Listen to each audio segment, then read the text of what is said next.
From this to this. Na opo, may bago na nga tayong tambayan ngayon dito sa rest house. Na may mauupuan na kayo mga bisita ko. Kasi ngayong araw nga mga guys, dumating na nga yung order ko mga furniture.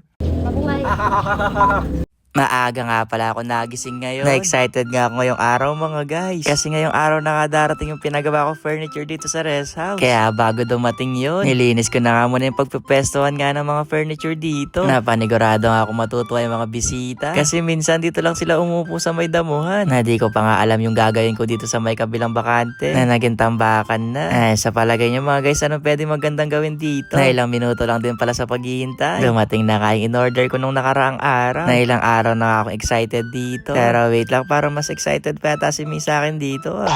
Hindi, masaya lang yan. Kasi kasama niya daw ako. Chot! Na mas malaki pala yung mga gamit sa personal. Mukhang matibay din. Kaya siguro kahit magluluksa yung mga pusa dito, di masisira.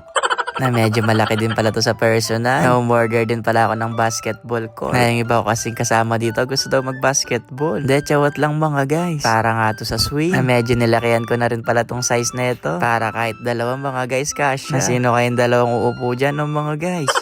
Na eto na pala yung nabili nating furniture. Na ano sa palagay nyo, okay ba yung pagkakadesign namin dito? Wala na kayo no choice dyan. Kasi hanrap na nga namin to. Na alam nyo mga guys, na medyo nagtagal din pala bago nga tayo maglagay ng furniture talaga dito sa labas ng rest house. Na yung inaalala ko lang din kasi baka mabasa, mapabayaan. Lalo ang ganda ng mga gamit, sayang. Pero yung maganda nga sa nabili ko, pwede naman siyang mabasa, mainitan. Pero syempre kapag wala nga ako dito sa rest house, baka balutan ko na lang to. Kasi baka dito nga tumamba yung mga ligaw na hayop. Na baka pagbalik ko, kulay black na nga yung mga unan. Pero mabilis lang daw to palitan. Sabi nga ni kuya sa akin. Na dito nga rin pala ako pinaka-excited. Dito nga sa magiging swing natin. Kasi bata pa lang talaga, mahilig na ako sa duyan. Natingnan nyo, meron nga akong duyan dito. Pero alam nyo mga guys, masarap pumeso dito. Huwag ka lang talagang papaabutin ng gabi. Kasi mumukbakan ka ng mga lamok.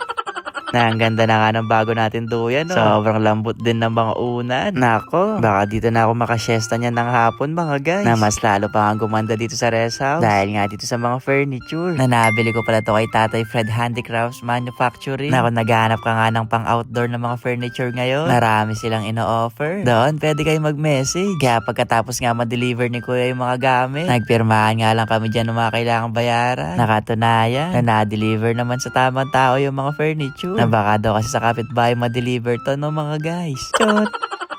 Na may bago na nga pala talaga tayong tambayan ngayon. O tara na, punta na kayo dito. May entrance fee 20 pesos ha. Chot! Bago nga umalisin na kuya. Naganda ako na nga muna sila dito ng merienda. Na medyo malayo-layo pa kasi yung biyahe nila mga guys. At ilang minuto lang din. Eto may dala-dala nga merienda yung dalawa. Nabibinyagin daw namin to. Na nakatulog na isa kong bisita dito. Na naamoy niya nga lang yung favorite niyang kape. Eto nagising na siya. Kaya naman tara, kain tayo mga guys. Cheers! Kampay! Wow, nakapag-banding yung apat. Na ilang araw na rin kasi kami pagod. Na ngayon na lang din kami nakapagkape. Kaya naman deserve siguro namin to ng mga guys. Na pero wait lang, may bago ata kayong bisita dito. Basta ayun lang. Bye-bye!